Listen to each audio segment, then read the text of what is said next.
Hello everyone, I'm Rebecca Keppel. In today's video, I am sharing tons of tips and tricks for using Brayers to create card backgrounds. When I saw the latest Tim Holtz Brayer release and there were two different sizes of Brayers included, I thought to myself, I don't even need one brayer, do I?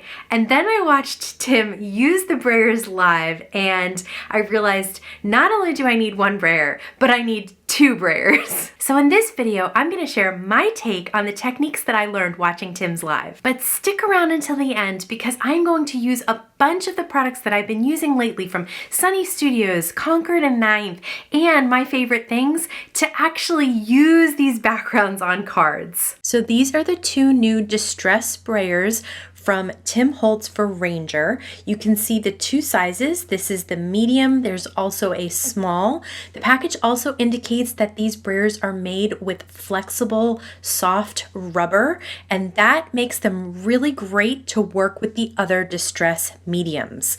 That's why they're perfect to use with Distress Oxides, Distress Paints, and you'll see that later in the video. You can see that they also have feet on them. Those feet allow them to be placed on your desk without getting ink or other mediums on your desk. They also keep the brayer lifted off the desk, which means that they won't get a flat spot on them.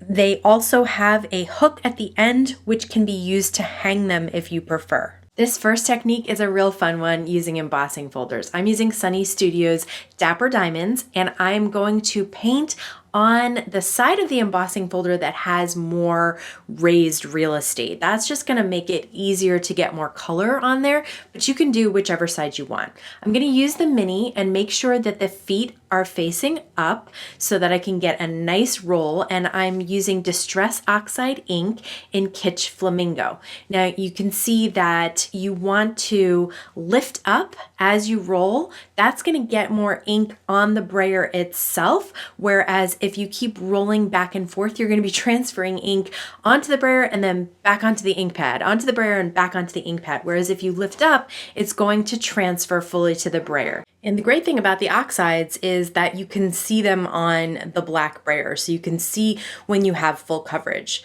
So now I'm going to roll onto the embossing folder itself. And again, if you're rolling back and forth, you're smoothing it out for sure, but you are picking up some ink from that folder back onto the brayer, and that's where you see the little pattern there. And you could roll this onto a piece of cardstock and get a slight diamond pattern just by doing that. These are very easy to take the rollers off, and then you just clean them and then you just put them right back on. Super, super simple to do. And that makes it really easy to get them clean so that you can use a different color. So I'm going to do the same thing right next to the Kitsch Flamingo with some dried Marigold and have it overlap just a tad to have a little bit of blending in between the two colors, and then lay an A2 piece of white cardstock down onto that ink and run it through my die cut machine. And check this out. So everything that was raised is going to remain white, and everything that is debossed is going to have the two different ink colors that we put on the embossing folder. Another technique is to use distress wood grain cardstock and distress sprays. So I've cut a piece of the wood grain cardstock down to an A2 size, and I am using a few different colors of Distress Oxide sprays right on that cardstock. So I've got some cracked pistachio, some mermaid lagoon, some peacock feathers, just in a bunch of different spritzes on that cardstock. I dried it a little bit with a heat tool, and then I'm adding some big droplets of water to get some more movement in between those colors. And look at that.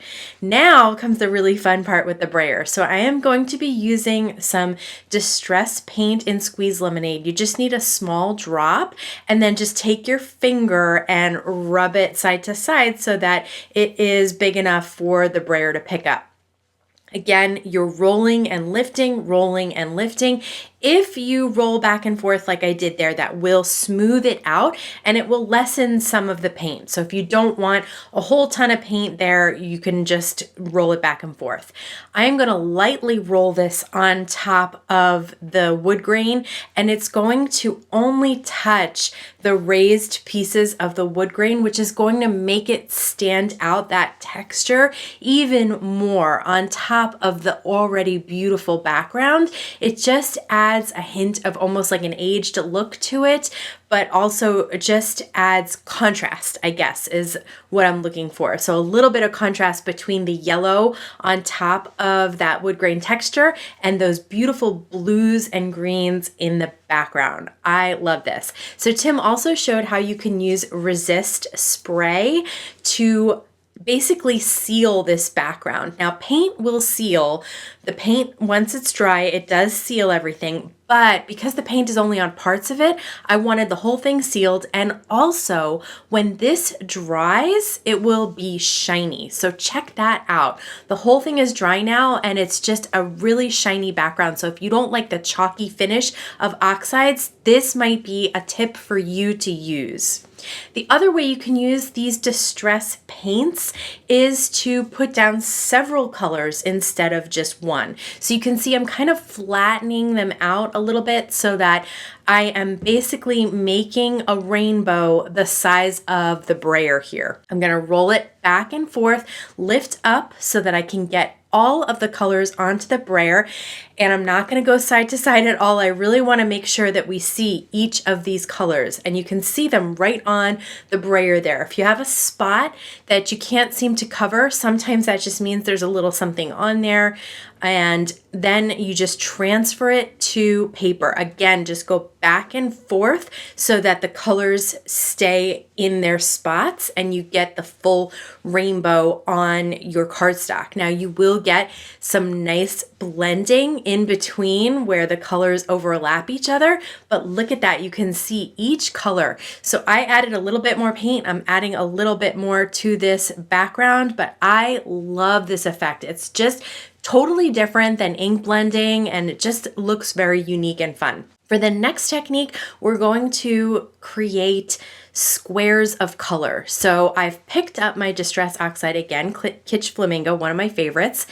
And this time I am just going to go back and forth, back and forth, back and forth in one square. And now I'm going to do it with another square of tumbled glass at the bottom. The beauty of this is that these colors really show up pretty on Kraft cardstock, so it's something unique. I'm going to do the same thing but come in from a different direction just so that I want a little bit of space of the craft so that you can see that we're working on craft here, but I want to make like a patchwork quilt of different squares of color on that craft. So just rolling back and forth to get actually a really smooth blend onto that craft cardstock using the brayer. Yes, you could use an ink blending foam tool, but I love the squares that you can achieve. Something similar but a little bit different is to do these squares but to come in at different angles. I'm going to switch to the large brayer here because I want to really cover this entire A2 panel. So that kind of gives you a guide of which ones you want to use for which techniques. For those smaller areas, or if you just want to use one color at a time, that little small mini guy is perfect. But for filling in whole A2, this larger one is great. So again, I am coming in at all these different angles because then it creates texture. So the one on the left is one color, but lots of different angles back and forth. And the one on the right was the squares of smooth color. For this technique, we're going to use Distress watercolor cardstock because we're going to do a brayered watercolor looking background. So I have some Distress Oxide sprays.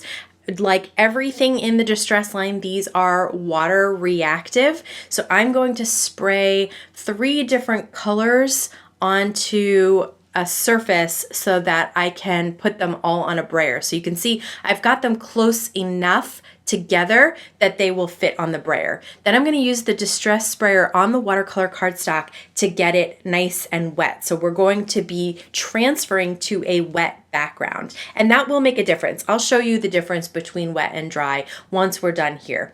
So I want to carefully pick up this distress spray. You can see that I'm carefully going back and forth and lifting up so that all of those colors at least get transferred a little bit. There of course will be some blending because there is tons of water on the watercolor paper, but I did want them all to be recognized as different colors and not just turn them into a puddle of one color.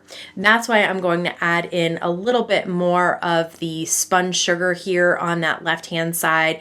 This way you can really see 3 unique colors and then some beautiful blending together. And you can see how much they move on that cardstock because it is already wet. And there's going to be still tons of movement. You could dry it or you could just let it air dry and do its thing. You can see that you get those drip effects going if you lift it up and tilt it. I'm going to add a little bit more pink to the side because I just felt like that poor pink was getting lost there. But all in all, this is a really easy way to create a watercolor background. So you could see using it with blues for an underwater scene.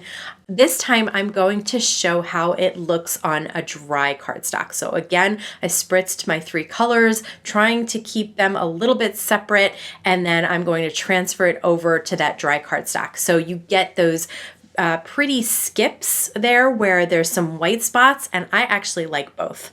Okay, for this technique, we're going to use some alcohol inks and we're going to use some Tim Holtz Yupo paper. So I have my rainbow of alcohol inks open and I'm going to put a droplet on the left-hand side of the Yupo paper and then use the mini blender to blend back and forth, the mini brayer to bray it back and forth, and it is going to blend it out. So I am working down the Yupo paper. This is actually 5x7, so I have a little more real estate than I normally would on an A2, and I'm going to get all the colors of the rainbow on there. You can see there's just a tiny little spot for the purple, and so I tried to brayer it out, but I really just ended up placing it down in a line at the bottom and letting the alcohol ink do its own work. Now I'm going to use some alloy and then I'm going to use some blending solution from Tim Holtz. At this point, I am going to let these products do the work themselves. I'm going to tilt back and forth. I'm going to try and stay in the same direction as the rainbow that we've already created, but just by tilting a little bit, adding a little bit more blending solution, just check out what those alloys do to our already beautiful rainbow background. Okay, so let's just take a quick review of all the techniques that we did. We had sprays and some distress paint. We had an embossing folder with Distress Oxide ink. We had watercolor backgrounds. We had smooth brayered Distress Oxide backgrounds, textured Distress Oxide backgrounds, a rainbow of distress paint, and then the alcohol inks. So that is a ton of backgrounds that you really want to use on cards right away. To turn that alcohol ink background into a card, I'm going to use some Ultra Bond because of all that alcohol ink and the Yupo paper. I want this die cut heart from Concord and Ninth's triple step blooming heart die to really stay put. Just hold it down until the glue bonds. And then I popped up the flag from the same die set. From the stamp set, it's stamped "You're Incredible," and that is it. There's so much beauty to that background. I did not want to cover too much of it up.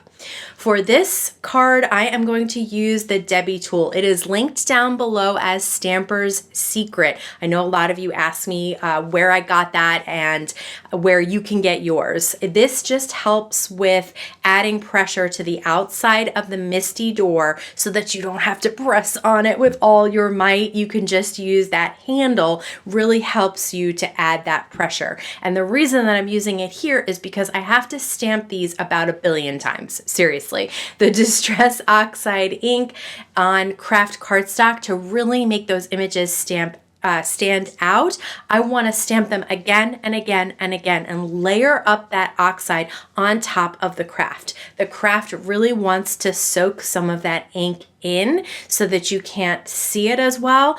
But if you stamp it a bunch of times, then the pigment aspect of the Distress Oxide will finally stay on top of the cardstock. So I am using the Safari Friends bundle from Concord & Ninth to stamp these little animals. I'm stamping them in the same colors that I used for that Kraft background with the quilted look. So you'll see that I end up using a white gel pen. This is my favorite white gel pen. I will link to it down below, of course, and adding in some of the details of their eyes, which are just open spaces of the stamp. So it gets lost a little bit on the Kraft, so I thought I would just trace over it with a white gel pen, but you can see how I stamped them in the same colors as the little quilted background that we created, and then I'm just going to use some foam tape to pop them up on top. This next card uses the painted background that we created with the rainbow of paints, and I'm going to use a stamp set from My Favorite Things called Friendly Unicorns. I had a little unicorn left over from my last video, so I just popped it up and a cute sentiment on top. For this card, I used the Concord & Ninth Seasonal Branches bundle to stamp out a branch and then some leaves to put on that branch. I'm also going to die cut out a sentiment. Since it's so thin, I'm going to use some easy cut adhesive behind the My Favorite Things sparkly silver cardstock. By doing that, it makes it really easy to die cut it out and then adhere it because you don't have to add the adhesive behind. So once I've put the easy cut behind the glitter cardstock, I simply put the die with the cutting side facing the silver cardstock and then cut it out. So now that I have everything die cut out, I'm just going to add these little branches and leaves to the background that we created with the spray, and then a little bit of paint brayered on top. Remember that die cut sentiment has iCraft on the back, so it is just peel off and then press down and it adheres. For the Distress Oxide ink background that we brayered in lots of different directions to add a textured look, I'm going to use the Concord & Ninth Color My World bundle, which includes these adorable dies to create a crayon. I've used them before in my last video as well, but I am going to use the stamp set a little bit more than I did last time. I'm going to stamp the sentiment and one of those crayon scribbles onto the background. So I am using some Concord & Ninth ink to ink up both the sentiment and that crayon swipe, and we're going to just stamp this right on top of that Distress Oxide brayered background, and I really love the way that this comes out. I'm going to use the Debbie tool to make sure that I really get a good impression, but check that out. The Concord & Ninth ink really worked well over the Distress Oxide ink, so then it was just time to layer it over some darker cardstock. You can see that's where I cut the crayon out of. I am famous for using those panels that I've already cut something out of for a background, and there you go. Super, super simple, but I love the way that looks. For the watercolor backgrounds, I am going to stamp up in several different colors of the Concord & Ninth inks a stamp from Reverse Confetti, and I love this stamp. I've used it for watercoloring in a previous video. I can link to that here as well. And this time I'm going to just use some multicolor stamping on that large stamp. And then I cut down the embossed inked panel to 4 by 5 1/4 so I could layer it over some pink cardstock. Then I'm using tons of foam tape, and I'm just going to cover up that line between the two colors. I adore this. This was super, super simple, but it has such a unique look. And that's the thing that I guess I recommend about these brayers is just have fun creating unique looks to you and using colors that make you happy. You know, for the Tim Holtz colors tend to be those darker, more vintage looking colors. I love these brights, so that's what I use. Okay, for this next one, we're going to use the Concord & Ninth Triple Step Blooming Heart stamps. So I've already die cut the die and I placed it back into the A2 panel that I die cut it out of, so I can hold it in place while I line up the stamps right on top. Makes it really easy to line up the stamps so that you know where they go inside the die cut heart. So, and the other thing they have is a little arrow at the top of the stamps. You can see it in between the little heart bumps there, and that helps you line up the stamps as well. It's always facing the top.